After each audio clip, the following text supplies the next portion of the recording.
is the true story of a tree I once knew. Dig it.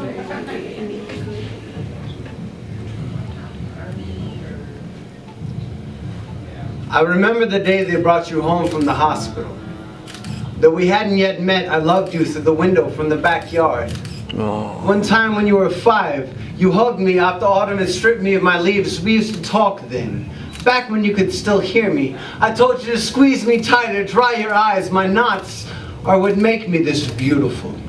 I shed my leaves on purpose so I can catch snowflakes on my fingertips to show you when you get home from school. I gave you every piece of fruit I ever produced, dropping the ripe and ready to free my fingers to make more. You only deserve the freshest. So I grew tirelessly in an attempt to be a one-trunk orchard. My arms only strengthened to feed and hold you.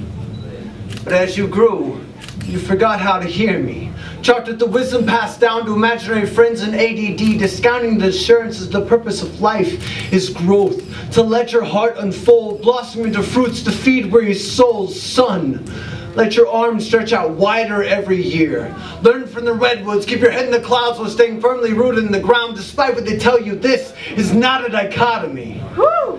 Pessimists just don't speak with us trees. Right. You had a chance.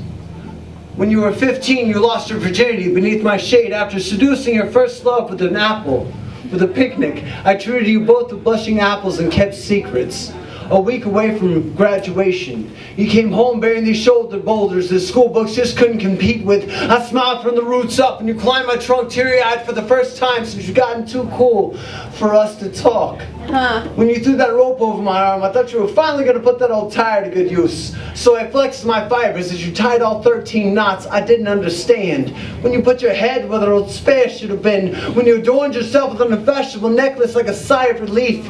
You slipped through my fingers faster than I could catch you. Writhing and kicking, I shed my leaves like clouds shed tears, trying to build a mound under your feet. I screamed, just reach. I swear if you grab my hand, I'll grow you a peach.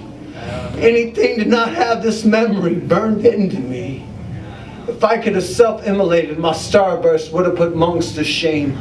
I let go of the ground, tried to topple like Babel, but the earth wouldn't release my feet and up for yours to touch as deep as I've fallen for you. I couldn't fall for you. So I just rocked you to sleep.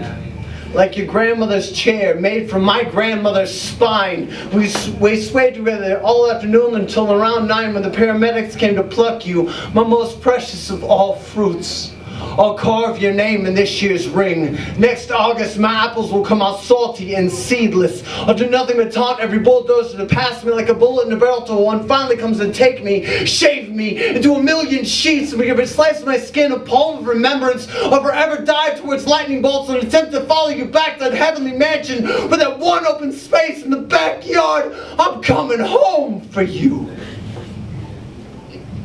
my boy. My boy.